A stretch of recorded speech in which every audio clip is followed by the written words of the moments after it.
tous, donc aujourd'hui je vais vous montrer comment faire une horloge avec Visual Basic 2010 Express. Donc ça marche avec pas mal de Visual Basic. Donc pour ça on va créer un nouveau projet, créer horloge.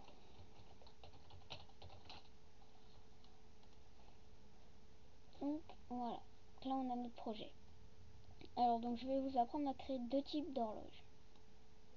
Pour commencer, pour le premier type, ça sera une horloge fixe, donc avec marqué la date, l'heure, mais qui bouge pas, et avec un bouton en dessous actualiser, et quand vous cliquez dessus, ça actualise l'heure. Donc pour ça on aura besoin d'un label, donc que l'on va nommer, vous le nommez comme vous voulez, ça n'a pas d'importance.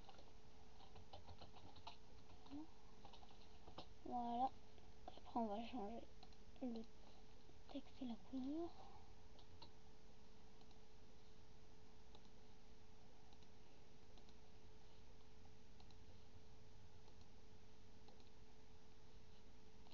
Voilà, donc là je monte la taille un peu. Voilà. Donc ensuite on va mettre un bouton en dessous. Attendez.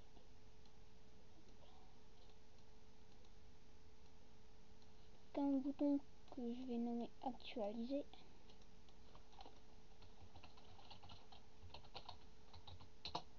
Voilà. Et donc maintenant on va passer au code. Donc on va mettre donc on va double cliquer sur forme 1. Hop. Et donc là on va taper. Suivez bien le code que je vais mettre.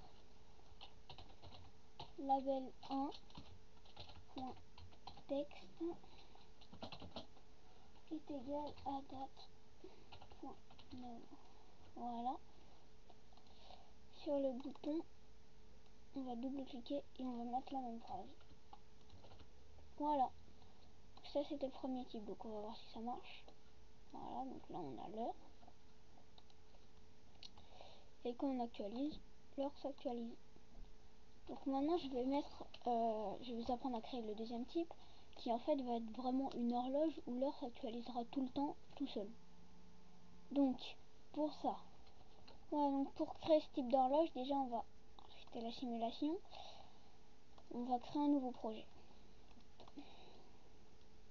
Donc c'est très facile, vous inquiétez pas. Si vous suivez bien le code que je mets, hop,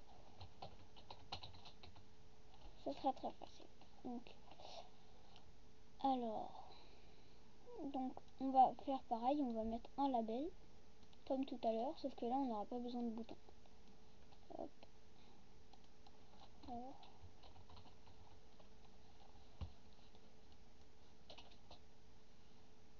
Ensuite font digital au 16.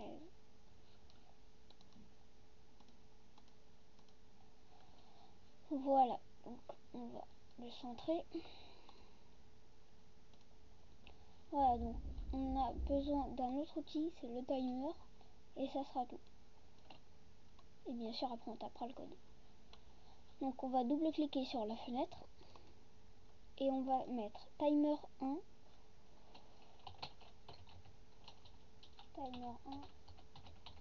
timer 1.start. Voilà, donc ensuite on va double cliquer sur le timer et on va mettre label 1, attendez, voilà, label 1.text comme tout à l'heure quoi. Et là, magie, l'heure s'actualise toute seule. Voilà, donc ça c'est un petit tuto par Flonic 93 qui vous présente comment faire une horloge. Voilà.